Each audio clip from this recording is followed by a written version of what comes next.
Welcome to the deep dive. You send us the puzzle pieces, the articles, the research, the random bits of information that have caught your eye. And we try to piece them together, find the insights, and hopefully make it, make sense. Today, we're looking at a really interesting mix you've sent over. We've got YouTube transcriptions, some song lyrics, and this fragment of a logbook. Right. Our mission today is to kind of trace the threads between these pieces, see what connects. And it seems like the starting point is this German hip-hop group, Doza Crew. Well, But let me tell you, it gets way weirder from there. definitely. There are mentions of a character named Graf Paste, who sounds pretty villainous, and these, Mhm. well, frankly, unsettling warnings from another group, the Nova Crew. Yeah, so the first feel you get from all this material is it's a blend, right? Dark music, almost end of the world vibes. And digital rebellion themes, Mhm. plus this layer of, genuine mystery underneath it all. So yeah, our goal is to unpack the key bits and see what surprising connections pop up. Okay, let's start with Doza Crew then. German hip hop, but right away you notice the themes are heavy, dark. Very heavy. Apocalyptic, really. Hmm.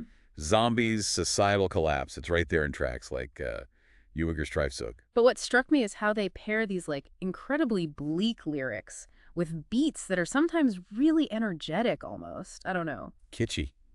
Yeah. Yeah, see that. It's a strange contrast, but maybe that's the point. Yeah. Like exploring how people cope, how you find energy even when things are falling apart. Resistance through creation, maybe. That's a good way to put it, that contrast. And the zombies. They're everywhere in the lyrics. Oh, yeah. Tracks like Oog, Infect, Neville KN, and Chetan V's. The imagery is potent. Yeah. Really disturbing. That Uiger Streifzug transcript mentions an endless zombie march through empty city streets. It paints such a visceral picture. Visceral is exactly the word. And it's not just the words, the sounds, too, like in Chetan Bass. Those guttural, kind of primal noises, they really add to the unease. Yeah, it's like they're giving voice to this mindless horror, you know? Yeah. Makes you think about communication breaking down, humanity lost. Right, the loss of connection in a world that's just gone wrong. Yeah. Language itself seems fractured. But you get the feeling the zombies aren't just monsters for shock value. There's more to it. I think so, yeah. They feel metaphorical, Yeah. like symbols for a bigger sickness in society. Sickness. How so? Well, the idea of infect isn't just biological, right? It could be fear, paranoia spreading like a disease, damaging human connection. Like in that track, then, feeling alone even in a city. Exactly. That fractured connection theme again. Okay, but here's the thing. Again, the music itself often has this real drive, this rhythm. It's almost defiant. Yes. That contrast is so crucial. It's not just wallowing in despair. It's asking, how do we deal with this? How do we find meaning or even beauty when everything is decaying? The music's like a lifeline. A lifeline. I like Yeah. that. Which brings us to that other idea they keep mentioning, the schlie, the loop. The loop. Yeah, that's fascinating. What do you make of that? Well, on one level, it's clearly the zombies. Right. Stuck in that endless cycle, mindless repetition. Right, just marching endlessly. But it feels deeper, too. It taps into that really human feeling of being stuck. Dead-end job, bad relationship, negative thoughts going round and round. Oh, yeah, totally. We've all felt that. And that line in Knock, surrelated and just like funky between life and death, I'm cutting the loop, that really nails it. That feeling of being trapped in between. It does. And putting that feeling over these driving beats, it creates this weird tension, like dancing while the world ends. Exactly. It's exploring how we navigate that feeling, maybe even resist it. The music acknowledges the loop, but maybe offers a way to break free, emotionally at least. And lyrically, they're sharp. Even with the grim stuff, it's poetic. Zinin's soul screams silently lost in chaos from fire a bend. Eh. Wow. That line really sticks with you, doesn't it? Captures being overwhelmed, lost in the noise.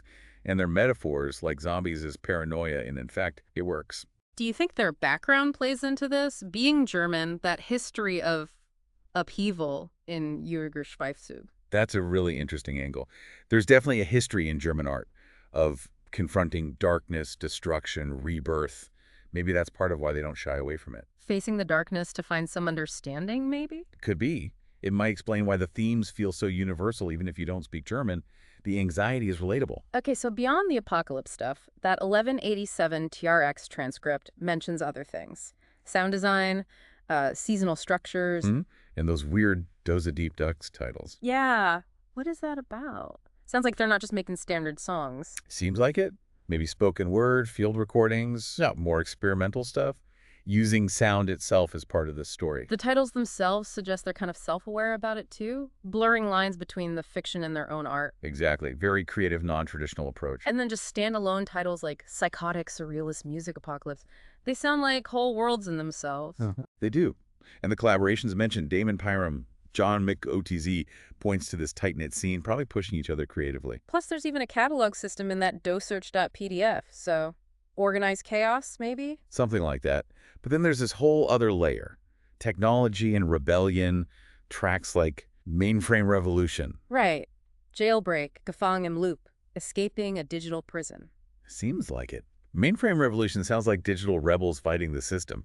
Jailbreak is escaping that digital matrix. And a Gefangen im Loop, trapped in a digital world this time. Yeah, but even there, they mention that Funke de Rebellion, that spark of rebellion. Defiance, even when trapped. And Kaleidoscopischer Traum, a chaotic inner world, maybe reflecting life inside that mainframe. Could be. So yeah, they cover a lot of ground. Physical doom, digital uprising. It's intense. Which leads us to the Klabauterman. Ah, yes, the Klabauterman from Doza Deep Dive. Klabautergarn. A ship spirit from folklore, right.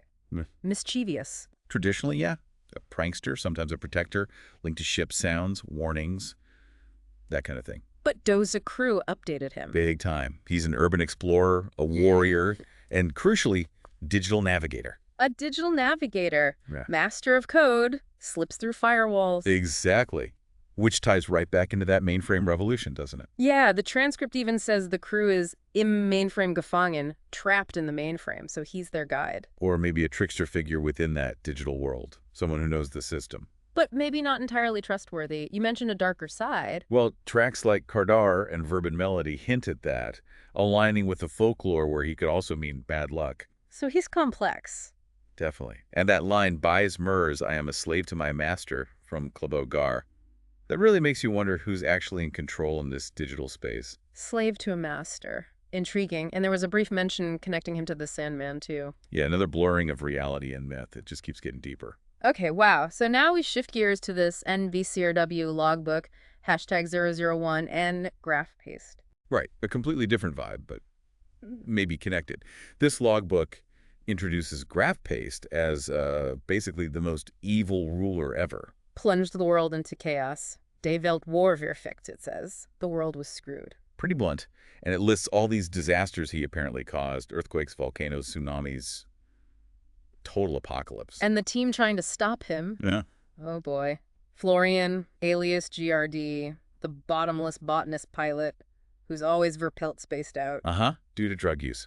Then Karina, the confused but likable Go-Witch weapons expert, also hallucinating from drugs. And Christian, the cybernetic tech guy who's always zoo dick too high but still cool. What a crew. An unlikely bunch, for sure. Right. And their first meeting with Grass Paste. He's just utterly cruel and dismissive. The odds are stacked against them. They try though, right? His plan is exploding the sun. Sternenbrand, Tyrann in hand. Terrifying stuff. Yeah. But yeah, they try to stop him. It doesn't end well. Because Florian messes up being high. Seems like it. The logbook mentions lunatic and Tyrann in hand in relation to his fatal mistake. Total failure. But then, the twist. Their failure creates a wormhole to a parallel dimension. Exactly. According to NVCRW logbook, #001, Ah. which dumps us right into the mystery of Regulus 5 and the Nova Crew. Okay, so the Nova Crew's logbook starts. Nice. They arrive in this parallel dimension, Regulus 5, and it's paradise. Seemingly, yes. They're welcomed as heroes. Florian is even reunited with someone called Luna. Sounds almost too perfect after the Graph Paste nightmare. Yeah, too perfect usually means trouble's coming. And it does. Because we also have this secret Mayday message from the Nova Crew, a desperate warning. Saying what?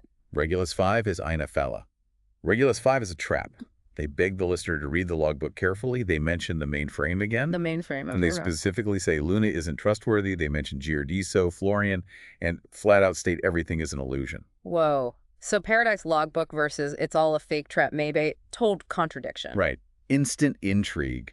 What is really going on there? On the end of their message. It cuts off, but you hear panicked shouts. Mainframe, life.kyrem, doza, odawa.der mainframe. That just ominous sounds. The repetition of mainframe is undeniable. And Kiram's name is in that warning too. Damon Kiram, the Doza Crew collaborator. The very same. who's also linked to Mike from Mike's Waffen Facts. Suddenly, these threads are crossing over in really specific ways. Okay. Let's try to connect this. Doza Cruz themes, Digital Rebellion dystopia, Graph Paste's Ruined World, the Nova Crew on Regulus 5. How do they link up? Is Doza Cruz music just commentary? Or is it describing events in these worlds? Like, is their mainframe the same mainframe the Nova Crew is warning about? That's the big question, isn't it? And this theme of Illusion Regulus 5 being fake, Luna not being trustworthy, it echoes through. Don't trust what you see. Definitely a strong motif. And the mainframe, it feels bigger than just a computer system in Doza Cruz songs now. Could it be some kind of controlling entity that spans these different realities? A digital prison, a controller, Huh. something else. And Kiram, is he the key? The link between Doza Crew and whatever happened to the Nova Crew. He seems potentially pivotal, yeah. His name popping up in that warning is huge. Man, this leaves us hanging with so much. What really is Regulus 5? What is the mainframe's ultimate goal? What's Kyram's deal? And what happened to the Nova Crew? Did they get trapped in the mainframe? How does Doza Cruz music fit into it all? Are they chroniclers, victims, rebels? It really makes you want to go back and listen to Doza Crew again, but like, listen differently. Look for clues hidden in the sound, the German lyrics. Absolutely. There might be more layers there than we initially thought. So as we wrap up this deep dive, here's something to chew on. Could all these fragments, the hip-hop, the tyrant, the logbook, the warning, be pieces of one enormous, really strange, maybe even terrifying reality? A reality where digital prisons, broken worlds, and cosmic lies are all tangled together. Exactly. It kind of makes you wonder, doesn't it, about the illusions maybe present in your own world and the warnings you might just be missing.